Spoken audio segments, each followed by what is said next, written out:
buddy, you had a bad dream. There are no such things as werewolves.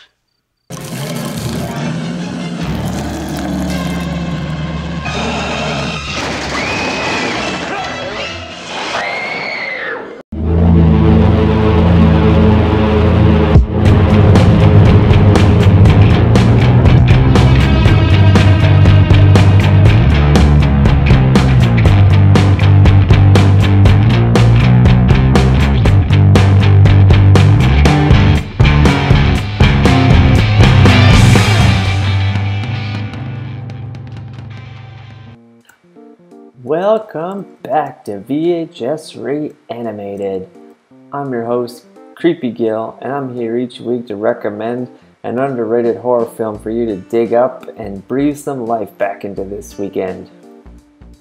Have you seen Stephen King's werewolf movie, Silver Bullet? It's definitely in my top 5 greatest werewolf movies of all time. Definitely top 5. I've seen this movie at least somewhere between 6 and 1,000 times. It was the only werewolf movie I had on tape when I was a kid, so it was on endlessly. For you that haven't seen or heard of Silver Bullet, it's based on the Stephen King short story Cycle of the Werewolf, and it stars the great Gary Busey.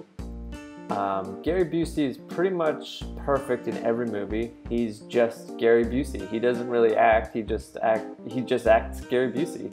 He looks like he's on cocaine and a lot of booze, and this movie is no exception. The bartender says, "Hey, jackass, give me a drink." So the bartender pours him a drink. He drinks it, sits there for a while, says, "Hey, jackass, pour me another drink." So he pours another drink. The guy gets up and leaves. The guy that's sitting there says, "Hey, why do you let him call you jackass all the time?" The bartender says, "Oh, he always calls me that." As much as I love Gary Busey, I have to honestly say I don't think he's really much of an actor. Like, I think he just is himself. And in this movie particularly, he plays Uncle Red, this alcoholic dude that's not really supposed to be driving or being around kids, but he does both of those things countless times. And I'm pretty sure throughout the whole movie he's just drunk in real life and making up his lines as he goes. He says some wild stuff. Sometimes I think your common sense got paralyzed along with your legs.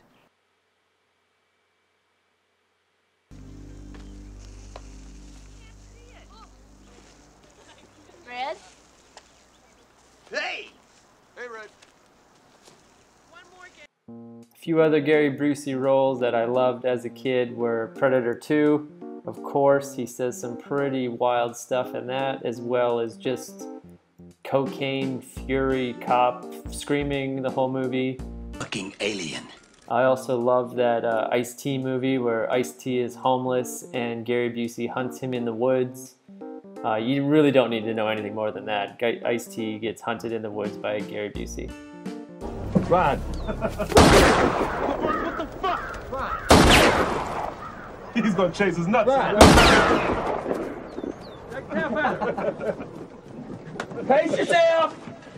I enjoy fucking with him, don't you? Of course. What really excites me is breaking his neck with my bare hands. That's what Playing opposite of Uncle Red and Gary Busey is little Corey Haim. He plays Marty, this paraplegic kid, which is actually like pretty cool. You don't see very often the star of a movie's, you know, disabled, and especially in this case, like he's in a wheelchair, and that really makes things extra suspenseful later on in the movie. That. I've been hearing noises out there. Emma! Get on in here. Help your mama with the laundry. Well, I would go take a look myself, but I think the bullet would get stuck in the mud.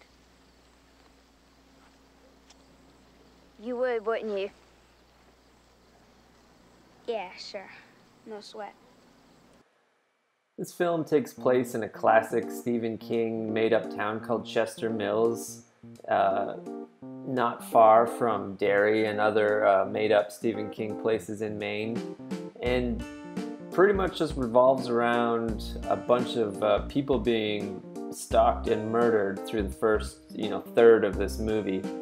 As us, the audience, we know there's a werewolf, but the people in the movie just think there's some kind of a serial killer or something going on. People are being, attacked in train yards, broken into their houses. There's one scene in like an old garden shed.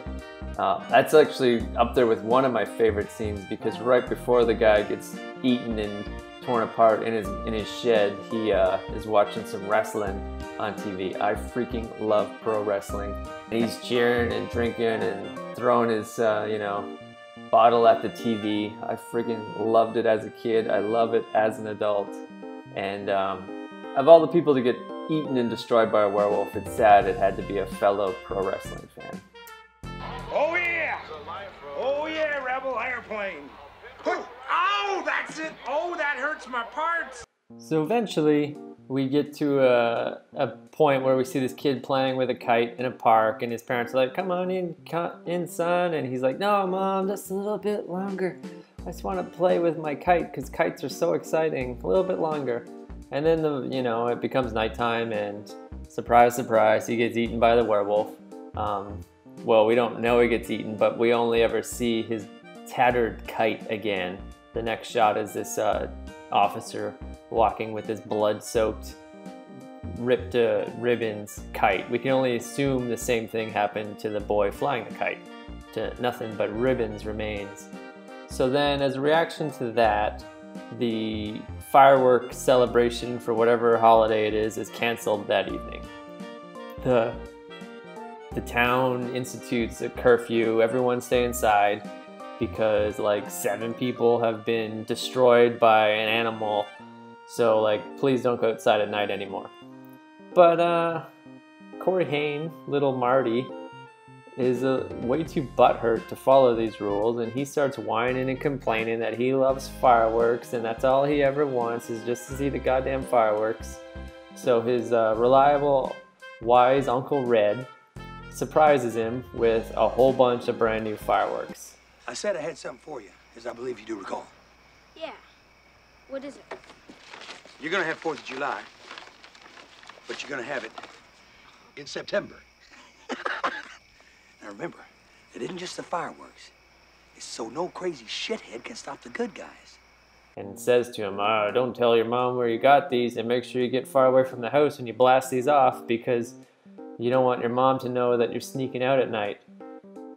Think this isn't a town where people are just been repeatedly destroyed by wild animals. He's telling his friggin' kid to make sure you get really far away from the house and don't tell anyone where you are so you don't get in trouble. Being in trouble is in some weird way so much worse than being destroyed by a wolf. So Corey, little Marty, again, wheelchair, disabled, has to crawl out his bedroom window, slide down the roof, scale down this drain pipe and drop into his little wheelchair, and he goes down the road quite a friggin' ways from the house. Sets up on this old bridge and starts blasting off these little bottle rockets and stuff, having, at the time of his life, his little summer is finally complete because his uncle is completely insane and has no regard for his health or well-being. And then, what do you know, at the other end of this bridge is the friggin' werewolf. And the werewolf starts creeping up on him. Marty starts freaking out, but he's the hero of this movie, so he knows exactly what to do. He lights a firework, aims, and then blammo, hits this friggin' werewolf right in the face. The firework takes the wolf's eye out, or at least lodges itself right in the wolf's face long enough for Marty to turn around and get the hell out of there. Thankfully, he doesn't have your everyday use your arms wheelchair, but he has this rocket gas-powered wheelchair called the Silver Bullet. It says Silver Bullet written on it in paint. So the title of this film refers to both the name of his wheelchair and the only way to kill the werewolf, because a rocket in the face does not kill the werewolf. We know this. We all know this. It's just gonna slow him down long enough for Marty to wheel away.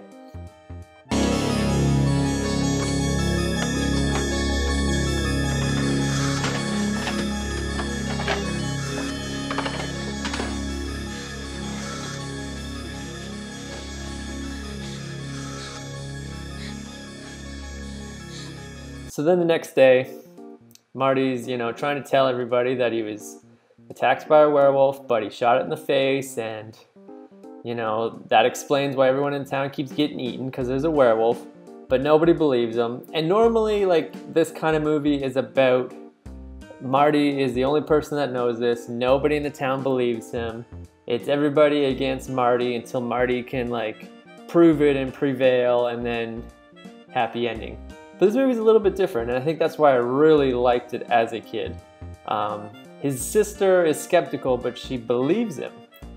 So the next day, little sister Janie, I think that was her name, older sister Janie, she goes out collecting her church money, and she's going around town specifically with it in her mind to look for someone who's either got a damaged eye or a rocket hanging out of their face or a combination of the two. She is skeptical, but she believes her brother to some level. At least is going to entertain his idea of this one-eyed monster. And what do you know it? She finds somebody in the town, a regular character that's now supporting an eye patch. I'm not going to spoil anything for people that haven't seen this movie because although it's not a huge reveal, a good portion of this movie is a whodunit. And if you don't know who did it, I'm not going to be the one to tell you. You should definitely watch it. So then after she figures out oh man, this dude or woman is missing an eye, they're likely the wolf that, my little brother blasted in the face with a rocket.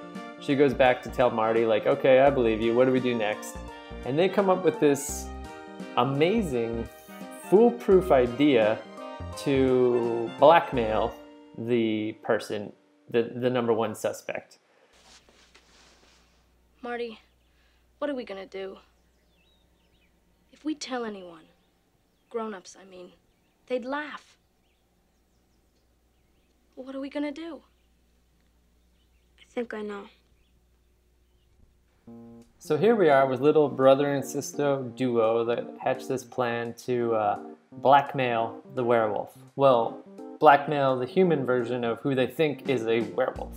So they cut up all these little magazines and they send this note to the person in the mail that says, well, it doesn't say, hey, we know you're a werewolf and you should knock that off right now. They send the note that says, hey, we know you're a werewolf, and if you don't knock that off right now, we're gonna tell everybody, so you should kill yourself. The note says to go kill yourself. Imagine in this day and age sending an anonymous letter through the mail telling someone to go kill themselves because you suspect they've done an illegal activity. So the person gets this note. I guess he puts, or she, puts two and two together and thinks of okay, so I got blasted in the eye by this friggin' kid in a wheelchair. His sister came around the other day snooping and asking me about my new eye patch. And then I get this note in the mail telling me that, hey, I know you're the werewolf and you should kill yourself. I wonder who is behind the note. So the rest of this movie is kind of about the werewolf targeting his attacks against these two kids in both human and wolf form. At one point he's in his car and he tries to run little Marty over, and the kids go back to Uncle Red and they're like, listen, this is what's going on.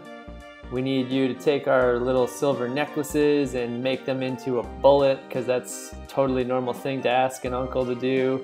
And Red, Gary Busey, being the crazy wild dude that he is, he goes ahead and he does it. He thinks these kids are nuts, but that's what they want, that's what they want. Nicest piece of work I ever done, I think. It's got a low grain load, so it won't tumble. Ought to be pretty accurate. Oh, well, shit, it's just a gag. I mean, what the heck are you gonna shoot a 44 bullet at anyway? Made out of silver. How about a werewolf? And then it wraps up one night when the parents of these two kids are away on some kind of vacation and Uncle Red's over babysitting, aka just drinking himself stupid on the couch. They're waiting around for the werewolf to show up. The final showdown in the house is pretty great. As a kid, I used to scare the crap out of me. As I got a little bit older, kind of respecting Gary Busey for clearly doing his own stunts. He's just getting thrown into walls and breaking everything. Little crippled Marty, Corey Haim crawling around on the ground. Something that you see in almost every other movie. They'll like crawl for the knife or they crawl for the weapon. But in this case, because he is a paraplegic, it makes a little bit more sense why he's going so slow. Marty, are you all right?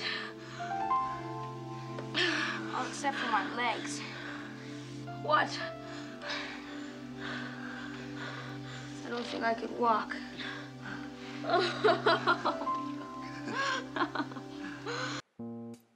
My favorite scene in Silver Bullet is when all the hunters, after the little kid in the kite gets killed, all the hunters like get drunk in the bar and then they decide to go out hunting the werewolf, and it's like really foggy and they're creeping out real slowly. You start to hear the wolf howling. They're building the suspense slowly. What's the matter, Bobby? You're gonna make lemonade in your pants? I ain't scared. Let's go. And then one by one, the hunters are getting sucked down. Like the wolf is down under the fog and the hunters start to panic. They might shoot the wolf a few times, but they do not have silver bullets. They just have regular jabroni lead bullets. The lead hunter and owner of the bar is played by Elaine's dad. And he has this baseball bat that says the Peacemaker on it. I had a baseball bat when I was a kid and I wrote Peacemaker on it in marker. I love the idea of this bat having a name, and too bad for Elaine's dad. The bat gets turned around and used against him and a couple other people later on in the movie.